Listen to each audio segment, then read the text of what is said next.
All right, Ayla here from the Brooklyn Kitchen again, and we're just getting to our next little tip and trick that you've seen some things throughout the week.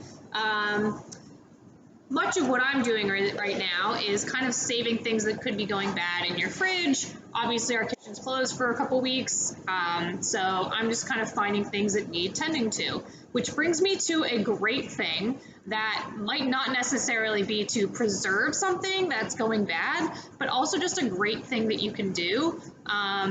Who doesn't love roasted red peppers? I'm sure that 90% of you that are watching this video buy your roasted red peppers in the jar. I'm definitely guilty of it too. And I hate to use the term guilty because it is delicious and there's nothing wrong with buying it in a jar, but it's easy enough to make your own. If maybe you have bought too many peppers, you need to use them up, or you just like that extra charred smokiness that you'll probably get from making them on your own. So, only thing I'm gonna do here, turn on your stove. Note that if you do not have a gas stove, this won't work in this method, but you can also do this on broil in your oven, which you have. But easier way, turn this guy on, and I'm gonna directly put my pepper on the heat. Not afraid of this. I have some nice long tongs, so I don't need to get too involved, and we're simply looking to char our pepper. Now, it's already smelling so amazing just from that little bit of char that's happened in the last 3 seconds. We just want our skin to get black. So that black char that we're gonna get on here is what's gonna give these peppers a really nice smoky flavor. So you can kind of see things are already happening here.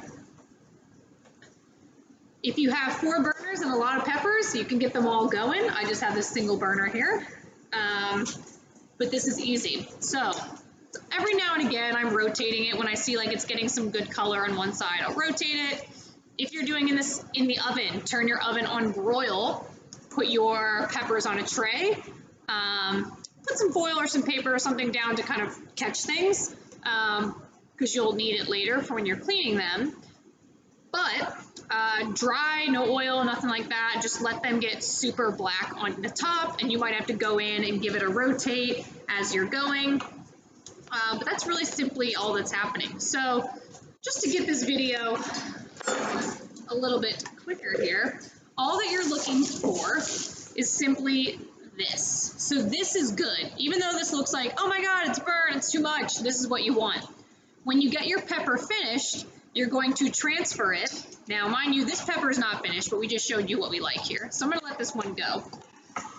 If for some reason this thought of putting this directly on your gas burner scares you, if you have a cooling rack that maybe you use for cookies or for roasts and things, you can plop that guy on and that won't be directly into your burner. But as that's going, and we'll let that finish, you're gonna put your finished ones into a bowl, and I like to seal it up with some plastic wrap. So what that does is that creates a little sauna in there for your peppers. So why we like the sauna? Sauna heat helps us in the coronavirus, but it also helps get the skins off of our peppers.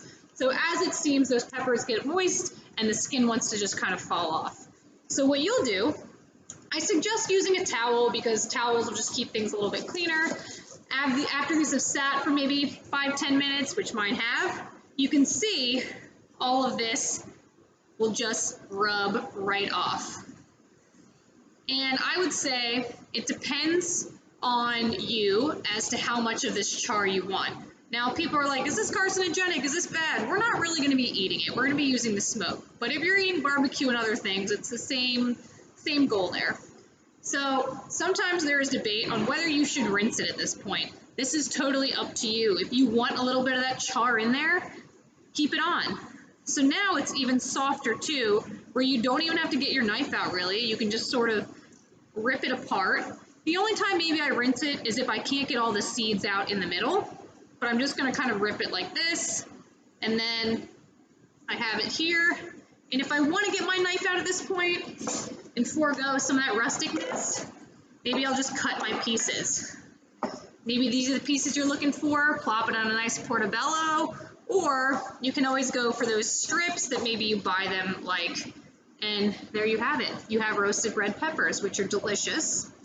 From here, you can use them as is. You can throw a little olive oil in there. You can throw some oregano, some herbs, basil, parsley, whatever, garlic, lemon, and these things will just make your roasted red peppers that much better. But that's simply how you make a roasted red pepper. Thank you for tuning in.